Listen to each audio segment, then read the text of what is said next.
who's to say your body is what makes you human? They're using artificial intelligence and then they're like, these semi-humans, they don't know. And so let's just say this accident probably advanced her father's career quite a bit. Awareness. There is a dark place. A place where I have no eyes, no mouth, no words. I can't cry out because I have no breath. The silence is so deep, I want to die, but I can't. The darkness and silence go on forever. It is not a dream. I don't dream. Hello, friend. Sorry for not talking to you in a while. It's probably because I've become overwhelmed because my TBR shelf, those are the books that I want to read. My TBR shelf is over 400 books. So let's just say I've become overwhelmed by the amount, and so now it's harder to read, which is a fun discovery to find out when one of your favorite hobbies is reading. Anyway, I was going through my TBR shelf, made a separate pile of books from my past that I need to reread and decide if we're keeping long term or if we just need to get rid of, because I do have a tendency to hold on to books for longer than I should. So I decided to start by reading The Adoration of Jenna Fox, and let's just say I think it's more necessary and more of like something we need in conversation now than when it was published in 2008.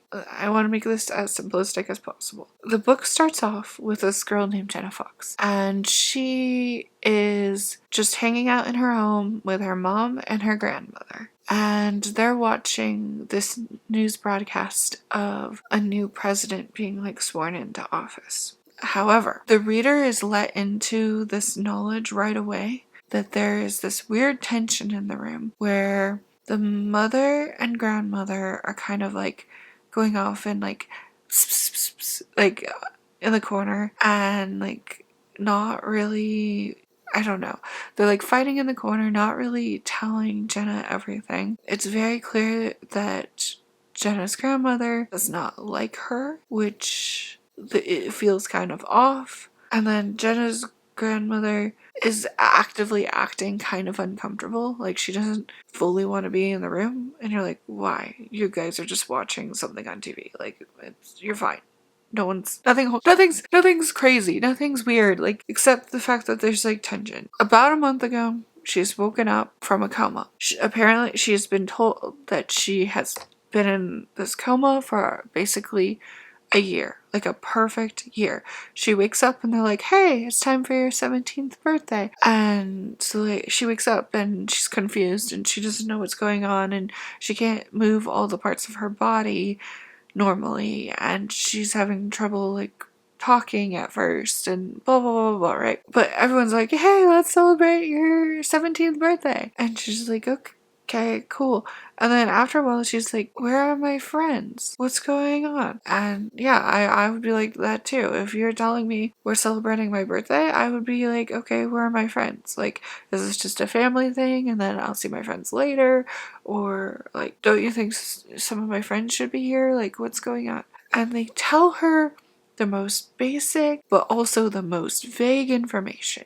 She has no idea what's going on. But at the exact same time, she does remember historical events. She remembers like certain literary things. But at the exact same time, she doesn't know where her friends are. She doesn't know who her friends are. As soon as she wakes up from this coma, her parents are moving her across the country. Like they were living in New England and they move her to California. And so like she's still not fully awake, alive, alert, right? She's still relearning how to do basic things. And no one's answering her questions when it comes to like, okay, like stuff about her past when it comes to her family or where her friends are, who her friends are, her stuff about her old school. And it's to the point that it gets so frustrating because she's like, could you just tell me this one thing? Like, I'm like, yeah, please just tell her this one thing. Like, oh my goodness. Anyway, so her parents are isolating her. Her parents are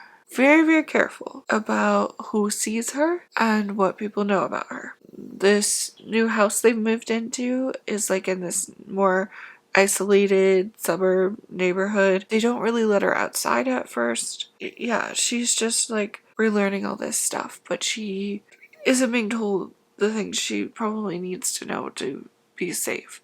But they give her these home videos of every year of her life. And her grandma's like, you should start with the most recent one.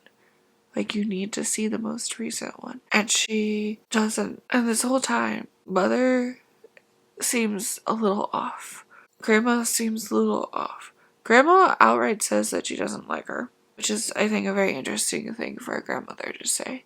Like, in front of a grandchild. And yeah, there's just a lot of hush-hush stuff. But as Jenna starts to remember memories, she's like, well, what about this? What about that? And they're kind of like, how do you know that? And it's like, it's in the video you gave me. Like, you can't act like I don't know things that you literally gave me resources to know.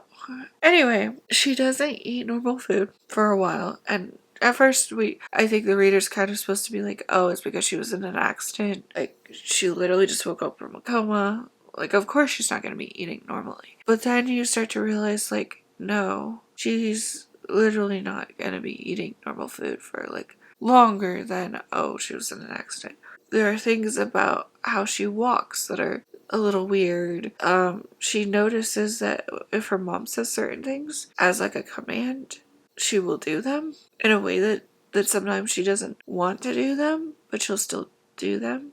Her parents, it's kind of interesting because her dad, like goes and moves to California with them, sets stuff up, and then goes back to his job in New England. And he like comes and visits very often, but he's not even really living with them. And so when he visits, he could get her, Jenna, to do things or so that even her mother can't. Like, he has a different effect on her, but it's so controlled, such a controlled environment. Anyway, one day they finally let her outside, and she meets one of their like close neighbors. So she meets one of the neighbors, and it's this older guy who does environmental art, and he likes having birds come and land on him. And she's like, oh, that's cool. He's like, hey, do you want me to like get the birds to land on you or near you or whatever? And she's like, yeah, sure. Like, that's that's interesting. That's cool.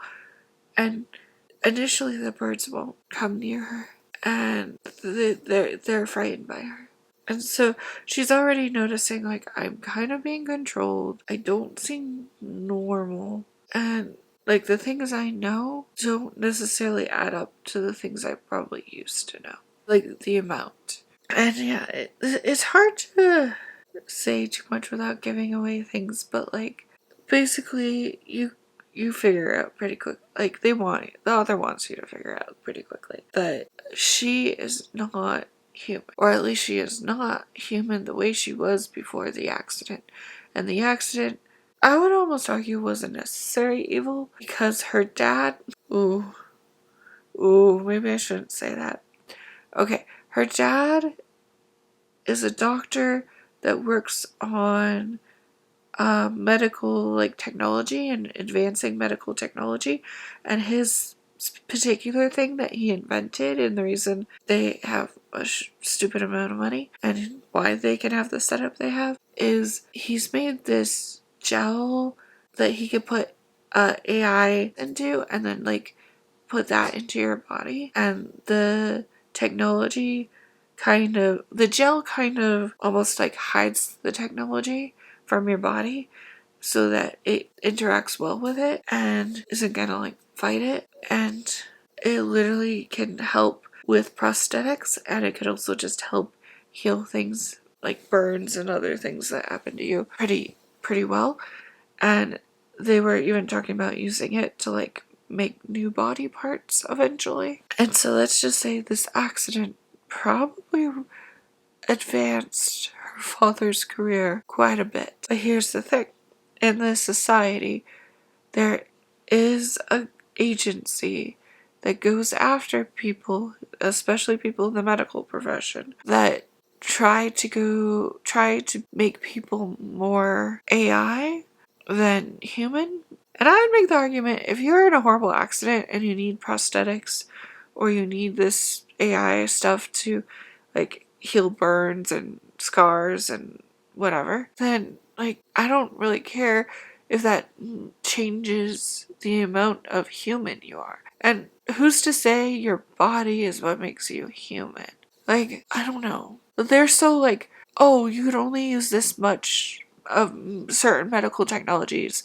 You could only get this type of surgery or this type of whatever if you're like being careful. Like, everyone's allowed a certain percentage, but you have to be at least 45% human. So they care deeply about these percentages and they track down people. Basically, her dad is on the side of medical science advancement. Her grandmother, weirdly enough, has somewhat of a medical background, but like is very religious and is like, no, we can't just throw this gel everywhere and like let it like take over our bodies, because the little robots or the little chips of technology that is in the gel, technically, like that's why there's a whole question if it's human or not, is because like this technology can learn and grow and change you without sometimes your consent.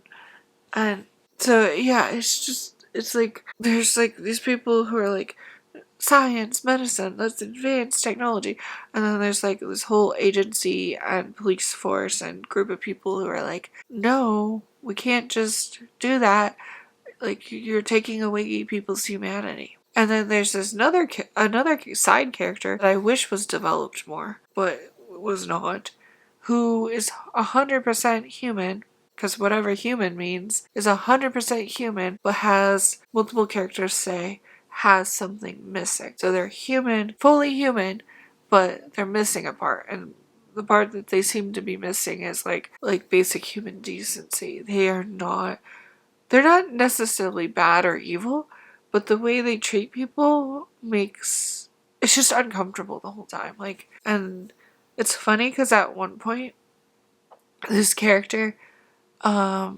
likes Jenna and like wants more of a relationship with her, and he's like, and at first it's not even like I want a romantic relationship. At first it's like, I just want to be your friend. Like, you seem to be pushing me away and not like wanting me around, and like I just want to be your friend. And she kind of like, I mean, she doesn't say anything horrible, but she does kind of like indicate like please go away. And he is like, you don't like me because I'm not a bad boy. And that whole scene rubbed me such the wrong way, because it's like, first of all, maybe you're not like a stereotypical bad boy, but the way you're treating this person, yeah, you're kind of a bad boy, but you're also a bad boy in a way that's like kind of creepy, kind of uncomfortable, like, because he'll like be in the shadows, come out of nowhere, and then like doesn't seem to care about personal space, doesn't seem to register that he's making people uncomfortable, or he doesn't care. And then in this scene, he grabs her and like twists her around. And I'm like, dude, like, if you want to be someone's friend, this is not how you do it. Especially like if you're actively trying to hurt someone to get their attention. There are better ways. Like, grr. But then, despite like him supposed to be like some sort of like villain or some sort of like opposing force of like, he's human but he's messed up, because they're always like, well, if you're not fully human, maybe you're bad, maybe you're not a good member of society, maybe you shouldn't be in human society if you're not fully human, right? Maybe we need to separate you if you're not fully human. And then this guy who's 100% human, who's lacking like human decency, is hurting her. And then he, despite like the one or two scenes where it's like, oh, that's interesting, he doesn't get very much character development. I'm just like, if you're really trying to make the point that like here's a human who's fully human, but he's messed up, he's the one that should be separated, rather than these people who, are they human or are they not, or are they enough human or are they not, or like decent people or decent life forms. Like, I just feel like there wasn't enough, strong enough, like, case of, like, oh, he's a villain, you know, he's horrible. Look at him, he's human, but he's worse than these non-humans or semi-humans or I don't know what you want to call them. It's funny, they're using artificial intelligence and then they're like, these semi-humans, they don't know, they're not intelligent. And it's like, the intelligence that has been used in them actually makes them more intelligent. I don't know, man. Anyway, we find out that Jenna's parents were so willing to like help her keep her alive that they broke like every law against that agency who's like, you can't use medical devices to like this extent or medical technology to this extent, because we find out that Jenna is only at this point 10% human, and so she is illegal, and that's why her parents don't want people to see her or know about her or whatever. And it's just like, you can't live that way. It's so interesting. They want to save her life and do everything to save her life, but because they break so many laws, she is then in a place of danger where she can't live a normal life. At least not initially. You're doing all these things to try to keep your child alive, but then what type of life are they gonna have? Especially because there was another part where she's like, well, if I'm only 10% human, I'm not gonna be able to have children. And her mom was like so excited, so excited that they saved one of her ovaries. And they're like, no, we're gonna make sure you're able to have children. If you want to have children, you can have children. Okay, but then you also want to keep her inside this house, not let anyone see her, and like, I don't know, like, what kind of life would that be if like, it's like, because even her grandma, who is okay with some of the medical stuff, but is like pretty against like keeping her alive, at one point says, I don't know what you are. I said goodbye to my granddaughter like a year ago. I don't know who you are. And it was so heartbreaking because later you find out, as Jenna starts to remember things, that her and her grandmother were super close. And her grandmother kind of protected her from her parents, because even before the accident, her parents were so on top of her about being perfect, and then anytime she wasn't perfect, they would like get the help or pay the whatever or try to cover up things to make her appear perfect. So like, when she wasn't doing well in math, they got her a tutor right away. And when it looked like she had done something kind of not great, they literally covered up the evidence of her to like not, whatever. They wanted her to have like this perfect life, and they wanted to have this perfect life with her. And you're like, okay, like maybe there's like an exaggeration there. No, they were like so on top of making it look from the outside that she was perfect and that their family was perfect. They covered up stuff about her to make her perfect.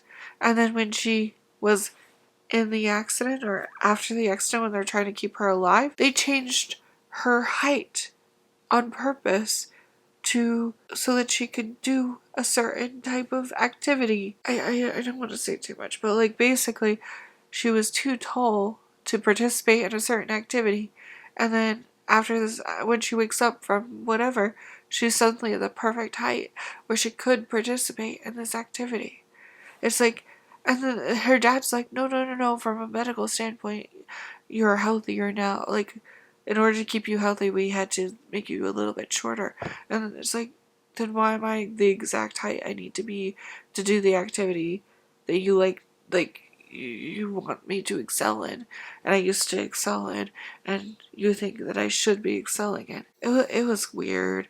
Like, they did finesse certain things to change her, to make her even more perfect and more beautiful. And so basically Jenna, even before the accident, would go to her grandmother as like a safety to be like, my parents are acting cray cray again. They want me to look perfect. They want me to be perfect. They want me to do everything perfectly. I can't breathe the wrong way without them assuming I need to go to the doctor. They were like too much on top of her.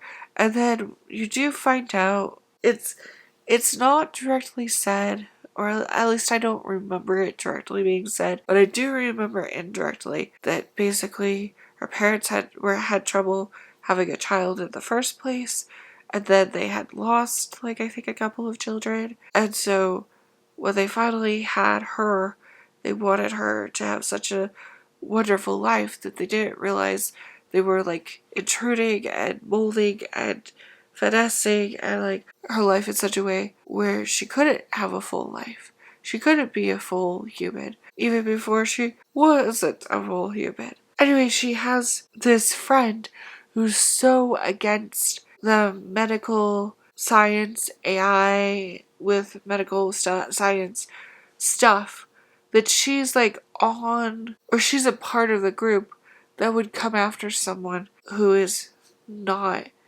human enough, right? Because you have to be at least 45% human. Again, how are they really tracking this in everyone? Because, and also, how does this make you human or not human? I still have questions about that. I'm still like, let's actually talk about that, Anyway, her friend is so against it, but her friend that's so against it already has prosthetics because she was like in an accident, but her prosthetics are kind of like on the lower end. They're not like the newest technology, and they're actually hurting her. And then because she won't allow certain medical interventions because she's so against them, and because she also just didn't get everything she needed because she wants to be more human than not, she gets really, really sick, like dying kind of sick. And then, she has to kind of fight against, no, I don't want this medical intervention. Like, I'd rather die than have this medical intervention. And as she's like laying there dying, she tells Jenna that she's gonna have her parents come after Jenna because she doesn't like that Jenna's not at least 45% human. And it's like Jenna finally makes a friend, like a good friend, and then her good friend is like so against her once she realizes who she actually is. And the funny thing is, Jenna never lied or misled when it came to who she was with the people she was trying to be friends with. Like, with some strangers, she kind of would mislead or whatever, but with this person who she really wanted to be friends with and really cared about, she didn't lie to them. She didn't mislead them.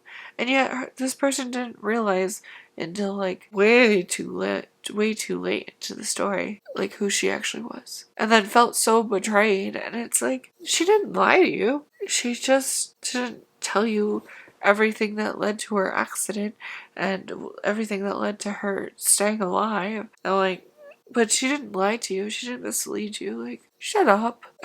I don't know. So there's all these questions about like science versus religion, science versus certain politics. What makes you human? Breaking laws. Are laws worth breaking? I don't know. But it is kind of interesting because you do later find out what caused the accident, and it was just like normal teenage stupid stuff. But the more I think about it, I'm like, I wonder if the father had something to do with it. Probably not. But the fact is this accident, like it or not, did benefit him and his like technology and like, so it's kind of like this guy that's trying so hard to save her. What if it had more to do with it than we realize? I don't know.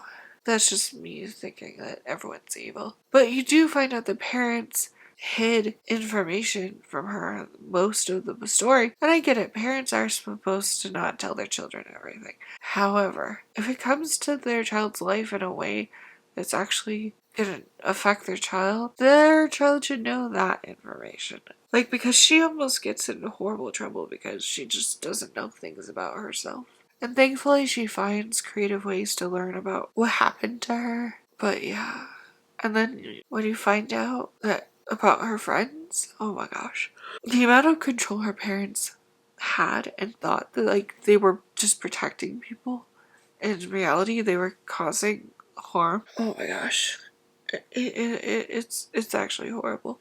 But yeah, you come to really find out and love the grandma. Because even when she's like, I don't know what you are. I said goodbye to my granddaughter. Even then, she helps her learn things about herself.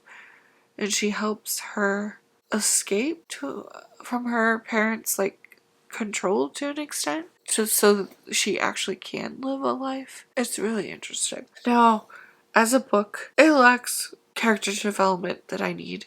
The story itself doesn't go as deep as I want it to. It's kind of surface level stuff. And I don't know, like, there's a lot more I wish that was in there. And I think you could have taken, like, the two friends out of it and actually made a better story. But the two friends, never mind. I can't see too much without ruining something. But yeah, there were characters there that could have been cut or needed to be developed in a better way so you understand why they have value. And then there were other characters who I wish had the character development and it was kind of lacking. And then when the book ends, there were like, I really wish we actually like talked about these questions more, like what makes you human? What is acceptable for like medical professionals to do? And if everyone does get like percentage points and they use these percentage points when they need medical assistance, like, and you only get a certain amount in a lifetime before like you're crossing lines, like, you never know, you could be in an accident tomorrow or you might never be in an accident. So like, I don't like that system of like everyone gets a certain amount of points. Maybe it should be everyone gets points and like, but there should be ways to earn more points if you need them. Because I always worry like people are different. Some people are gonna need all their points and some people are gonna use like a quarter of them, right? I don't know, there's no way to make it fair. Oh my gosh, yeah, how much? Because like in this environment, it's like the doctor's allowed to choose how many points things would cost. And then, like, yeah, no. I don't like it. But I also get it. Yeah, no, I like it for what it is. I don't know, I kind of wish we learned a few more things. I probably am going to keep it. Now, this is actually the first book in a trilogy. And apparently in the second book, it talks about, like, the two characters that I'm like, you don't really need them. So apparently you do need them because they're like the main characters in the second book. But like it makes it tricky because in the first that's hard to explain without. Okay, let's just say in the first book you kind of have the assumption that these two characters no longer exist. So to then have a second book and they're like the main characters. I don't know. But this book I think is good because it brings up a lot of questions. It brings up a lot of things that are worth talking about. Now, is it the best book ever? No. But like I said, I think sometimes something is art when it makes you think and it makes you question and it helps start conversations. And this book does those things. So in that sense, I think it's a piece of art. Now, is it a masterpiece? No, it's not this person's masterpiece. But it is interesting and good and enjoyable and worth the time if you do decide to read this book. But like, it does leave you with some questions because it's like, who said 45% human is enough human to be human? And who said if you're under 45% you're not human? So like, it does leave you with like things to think about more and talk about more, and so I do appreciate it, and I will probably be keeping it. Now, the other two books I don't know if I'll be keeping or even reading. I don't know.